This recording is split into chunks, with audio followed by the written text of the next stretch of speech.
Hello student, welcome to education tutorial channel. यहाँ पे आज हम लेकर आए हैं आप सभी के लिए पॉलिटेक्निक प्रवेश परीक्षा।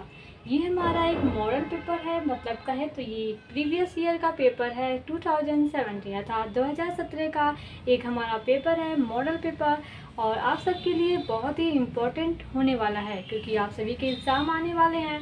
और अगर आपने मॉडल पेपर नहीं सॉल्व किए हैं तो आप सबके लिए बहुत ही बेहतरीन वीडियो होने वाली है। तो चलिए स्टार्ट करते हैं कि हमारा किस प्रकार के कैसे क्वेश्चन इसमें पूछे गए थे। तो सबसे पहले हम बात करते हैं मैथ। ये हमारा पार्ट सेकंड है, जो कि पार्ट फर्स्ट में हम आपको फिजिक्स और केमिस्ट्री बता चुके हैं। तो ये हमारा है सेकंड, जिसमें हम 50 क्वेश्चन जो है मैथ के उन्हें डिस्कस करने वाले हैं क्योंकि टोटल 100 क्वेश्चन आते हैं। 50 क्वेश्चन मैथ के और 25 क्वेश्चन फिजिक्स, 25 क्वेश्चन केमिस्ट्री के। ये है हमारा पार्ट फर्स्ट और मैथ। तो चलिए देखते हैं। पहला क्वेश्चन यहाँ पे बोला गया है कि वह लघुत्तम संख्या ज्ञात कीजिए जिसे 12, 18, 36, 45 से विभाजित किए जाने पे क्रमशः 8, 14, 32 और 41 शेष बचे। आपको ऐसा एक एलसीएम ज्ञात करना है जिसे इतने मतलब जो संख्याएं दी गई हैं उनसे भाग करने पे हमें जो शेष मिल रहा है वो 8, 14, 32, 41 हो। तो अगर आप क्वेश्चन पढ़े हैं तो आप इसे आसानी से सॉल्व कर सकते हैं। ऐसे ही यहाँ पे और सभी क्वेश्चन दिए गए हैं। अब देखिए यहाँ पे कार्य समय से भी क्वेश्चन पूछा गया है।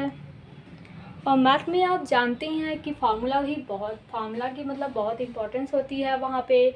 अगर आपको फार्मूला पता है तो आप तो आसानी से कर सकते हैं, लेकिन अगर आपको फार्मूला ही नहीं पता तो आप सवाल क्या हल करेंगे। तो आप फार्मूला ज़रूर ध्यान दीजिए। जैसे यहाँ पे लिखा है शंकु के बारे में क्वेश्चन पूछा गया है, तो आपको अगर शंकु का क्षेत्रफल, वक्रपृष्ठ है, संपूर्ण पृष्ठ नहीं पता होगा तो आप इस क्वेश्चन को सॉल्व ही नहीं कर सकते। तो फार्मूला ज़रूर आप याद करिए।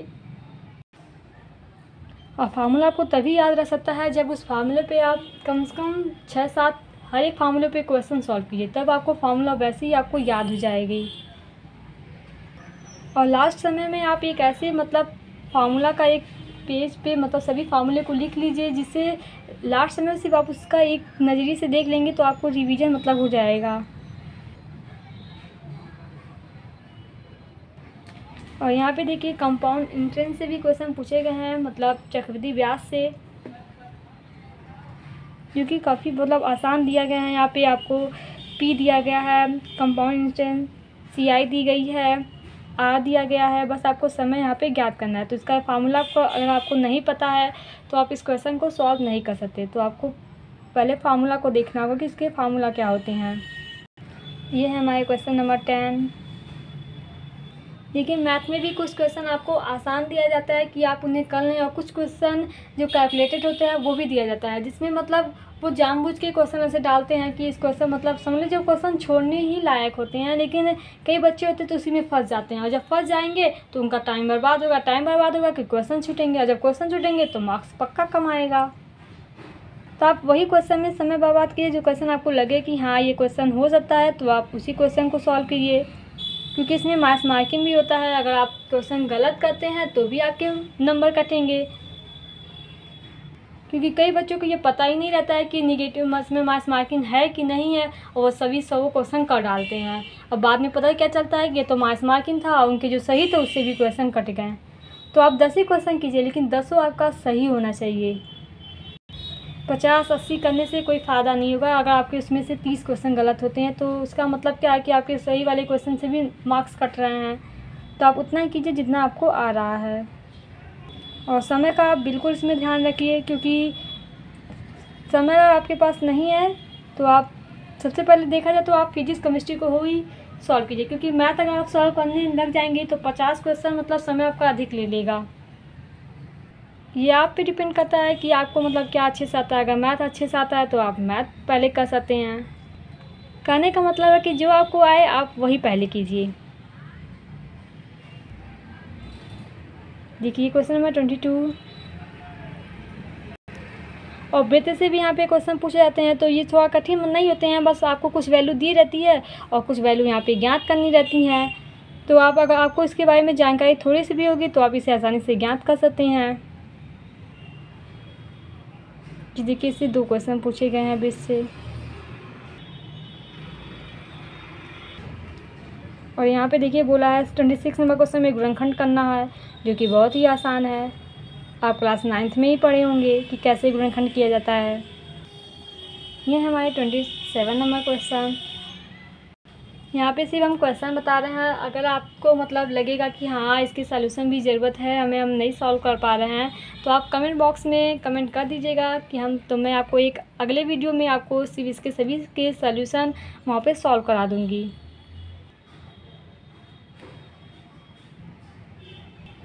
ये हमारे यहाँ देखिए, जो यहाँ पे 33 नंबर का क्वेश्चन है वो मैट्रिक्स से रिलेटेड है, जो कि क्लास 12 में आप पढ़ेंगे।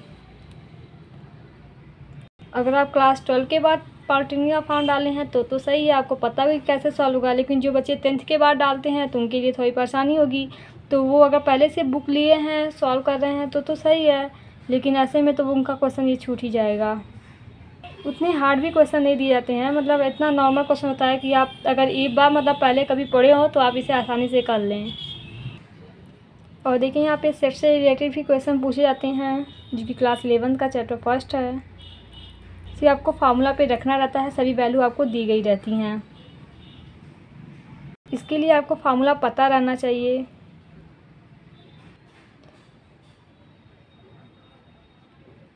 ये हमारा 41 क्वेश्चन।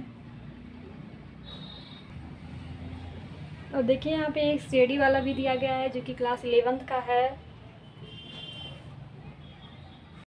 तो क्लास 10th वाले बच्चों के लिए थोड़ी सी परेशानी हो सकती है, क्योंकि वो 11-12 में जो होता है वो नहीं पढ़े रहते हैं, तो उनके लिए थोड़ी सी परेशानी हो सकती है। तो अगर आप बुक से, वो पहले से इंट्रेंस एग्ज़ाम की बुक आती है, अगर वो लिए हैं, सॉल्व कर रहे हैं तो ठीक है, वो आसानी से कर लेते हैं। लेकिन सोच रहे हैं अगर ऐसे ही निकल जाएगा तो उतना हो नहीं सकता है, लेकिन अगर आप प्रयास करें तो हो भी सकता है। यहाँ पे देखिए एक ब्रिज से और क्वेश्चन पूछा गया है, जो कि पहले ही 2 क्वेश्चन हो चुका था। मतलब ये फिक्स नहीं होता है कि किस चैप्टर से कितना क्वेश्चन आने वाला है या आएगा, जितना भी वो दे सकता है उसके ऊपर डिपेंड करता है। ये हमारा क्वेश्चन नंबर 47।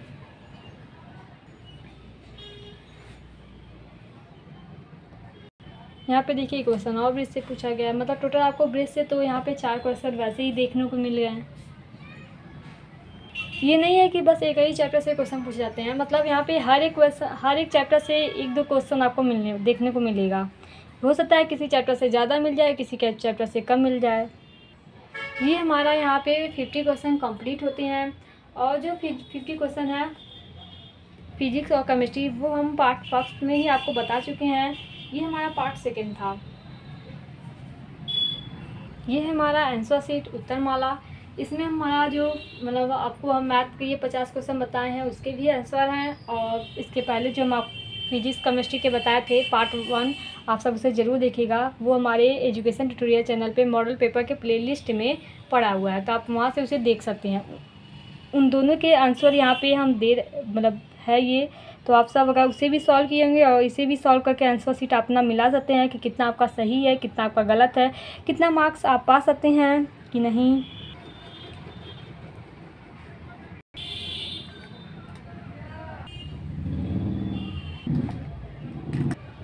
आई होप आपको जो भी मैं यहाँ पे बताएं वो समझ में आए हो, क्योंकि मतलब पेपर तो ये आपको समझ में आ ही होगा। ऐसे ही मॉडल पेपर कई प्लेलिस्ट पे पड़े हुए हैं। Thank you watching my this video. अगर आप 2-3 सेट का प्रीवियस ईयर पेपर सॉल्व कर लेते हैं तो आपके लिए ही आसानी होगी पेपर को समझने में, कि मतलब कैसे किस प्रकार से क्वेश्चन, आपको पहले ही पता चल जाएगा कि कैसे क्वेश्चन यहाँ पे पूछे जा रहे हैं। और वो थोड़ी सी भी परेशानी होती है सॉल्व करने में, तो आप कमेंट बॉक्स में कमेंट कर दीजिएगा कि मतलब इसके सलूशन भी लेकर आइए, तो मैं वहाँ पे एक अगले वीडियो में आपको इसके सलूशन भी करवा दूँगी। इसके लिए आपको एजुकेशन ट्यूटोरियल चैनल को सब्सक्राइब करना होगा, जिससे आपके पास नोटिफिकेशन पहुँच सके, वरना आपको पता ही नहीं चलेगा कि कब सॉल्व हुआ कि नहीं हुआ। तो जब तक आप सब्सक्राइब नहीं करेंगे तब तक आपके पास नोटिफिकेशन नहीं पहुंचेगा। तो आप सब इसे ज़रूर सब्सक्राइब कीजिए।